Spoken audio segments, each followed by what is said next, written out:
జర్నలిస్టుల సమస్యల పరిష్కారానికి కూటమి ప్రభుత్వం సానుకూలంగా ఉందని మంత్రి కొలుసు పార్థసారథి తెలియజేశారు. జర్నలిస్టు హౌసింగ్ సొసైటీ ఎప్పటి నుంచో ఉన్నట్లు తమ దృష్టిలో కూడా ఉంది అన్నారు.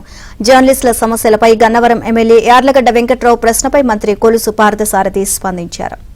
వెంకట్రావు గారు, జర్నలిస్ట్ హౌసింగ్ సొసైటీ ఇది దాదాపు 2009 నుంచి ఉంది అధ్యక్ష. నేను తప్పుకోకుండా ఇటీవల వారు వెంకట్రావు గారిని కలిశారని చెప్పేసి కూడా నాకు తెలియవచ్చింది.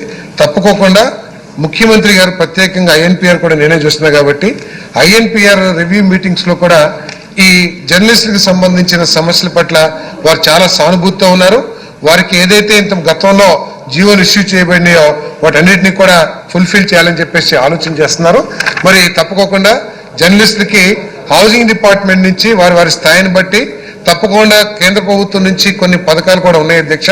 ఇటువంటి మిడిల్ క్లాస్ వాళ్ళకి, ఎల్ఐజీ వాళ్ళకి ఆ పథకాలు వినియోగించుకుని, అంటే ఇంట్రెస్ట్ సబ్సిడీ స్కీమ్ అని కేంద్ర ప్రభుత్వం అటువంటి పథకాలను ఉపయోగించి మరి వెంకట్రావు గారితో సంప్రదించి ఈ నిర్మాణం కూడా పూర్తి చేస్తానని చెప్పేసి కూడా నేను తెలియజేస్తున్నాను అధ్యక్ష.